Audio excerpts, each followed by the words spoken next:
mga parte ng katawan ng isang hindi matukoy na ginang na natagpuan sa Laguna noong 2011. Nagkaroon ng linaw ang pagkakakilanlan ng magsalita na ang isang kaanak ng biktima makalipas ang 13 taon. Trinay po namin i-reach out yung nag-confess kasi sa kanya. February 2024 lang nag-confess sa kanya na yung mother nga daw niya is patay na. Yung team namin, nag-backtracking sila. Nakita sila sa NCRS nila na record na may nakitang chop-chop body na May 9, 2011.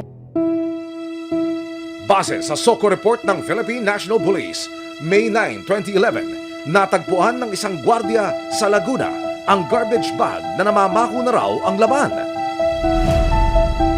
Nang tignan, natagpuan ang kaliwang braso at itaas na bahagi ng katawan ng isang babae. Agad daw itong ipinagbigay alam sa pulisya, ngunit ang biktima hindi natukoy ang pagkakakilanlan. Ano yung na-recover ninyo, Kapitan?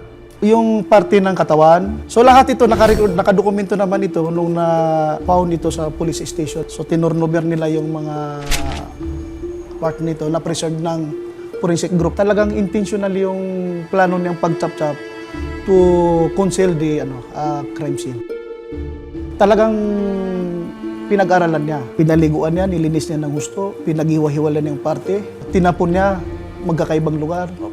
Pati yung kanyang mga thumb mark, pinagpupunit niya ng plies, na-flash niya accordingly doon sa isang fast food chain.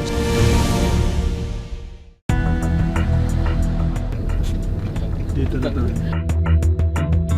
Noong 2011, may nakita rito yung security guard na plastic bag na naglalaman ng chop-chop body. Nakita rito ay yung tawan at yung braso na putol ang mga daliri. Nangangamoy na siya. Dahil na-preserve pa ng crime lab ang mga ebidensyang nakuha noong 2011, nagsagawa ng isang DNA testing ang mga otoridad.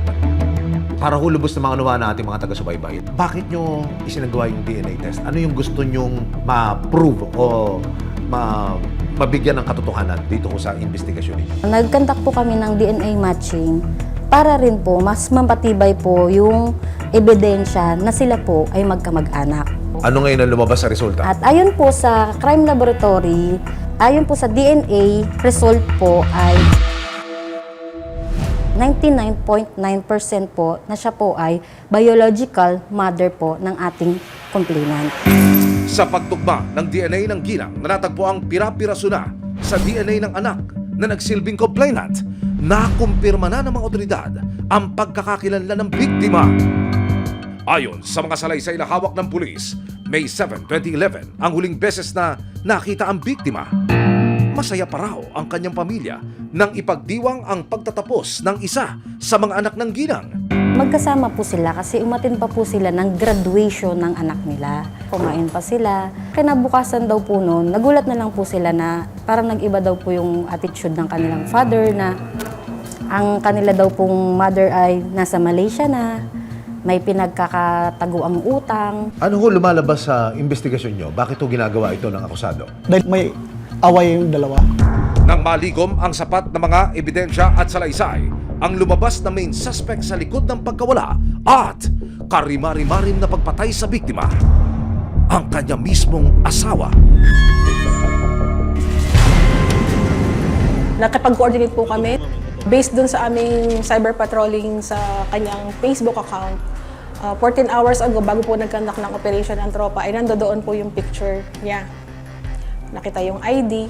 Pero through the help of the security guards, na-identify nila yung ID lace niya na kung saan nagkatrabaho. So yung pagkaka-identify po noon, nakipag-coordinate po ang team sa management at doon na po namin nakuha yung suspect po. March 14, 2025, nang makumpirma na ng mga operatiba ng CIDG Major Crimes Investigation Unit ang pinagtatrabahuhan ng suspect. Tinungo na nila ang opisina at nang palabasin ito sa main entrance. Kayo po si... kayo po yung na-arresto namin at may warrant of arrest po kayo sa kaso parin kayo po. May hiniing ka ba, sumbong o reklamo? Inaapi o inaagrabyado? Sinubukan ng resibo na makapanayam ang prime suspect sa kaso. Nasa kustodiya ngayon ng Major Crimes Investigation Unit yung akusado susubukin po nating makunan siya ng panig tungkol ho dito sa kasong kanyang kinakaharap sa loob po mismo ito ng Campo Crame National Headquarters. Ipagtanggol ang api, iwaksi ang tiwali, iwasto ang mali. Kamusta ho kayo? Ako, si Emil Sumangil po, sa GMA po. Ako, kami nakiusap po sa CIDG para ho sana makunan kayo ng panig. Meron ho ba kayo masasabi rito? I'd rather not to talk kasi it will be against me kapag nagsalita ko. Tsaka undergoing na po yung affidavit of resistance. Naunawaan ko po. Anong masasabi niyo po rito? Ano ho yung kanyang binabanggit? Meron ngang affidavit of resistance ayon sa kanya na hindi na siya pwedeng magpa-interview kasi baka mapiktuhan yung pinaprocess niyang affidavit of resistance.